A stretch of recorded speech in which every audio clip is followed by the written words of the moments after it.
Biasalah bila orang terlalu cemburu dengan kita punya happening tu, dengan kalau dekat college tu, dekat college atau dekat universiti, you boleh nampak perbezaan orang-orang entertainment, orang-orang masscom dengan orang-orang dengan PR, dengan kos-kos lain. Banyak beza. Diorang macam kau tengok macam serius, macam tertekan di hidup diorang. Kita orang ni selalu banyak outing.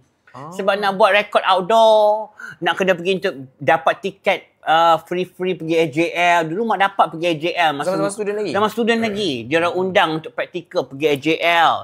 Banyak entertainment live. Jadi dia orang pun menonton TV.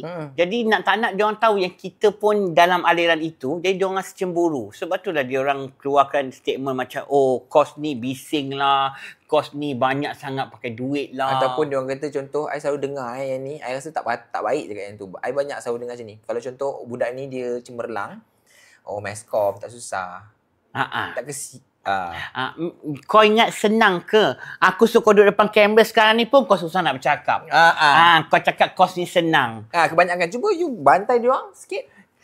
Senang kan? Nak tahu senang ke apa cabaran? Dia nampak benda tu macam happening, tetapi untuk kau lalui benda tu, it takes, kau memerlukan satu pembelajaran. Macam contohlah I bagi, kalau korang kata senang, I letak prompter kat depan mata you, try to read prompter tu pun kau menggigil.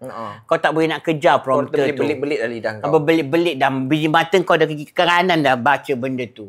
Benda tu need a practice. Sebab tu ada course masscom dan broadcasting. Dia ajar you mata you tengok mana, handling kamera. Macam ni kan, 3 kamera ni ini semua memerlukan pembelajaran. Setiap apa yang diadakan di universiti, kos-kos yang ada, semuanya tu bersebab pada saya.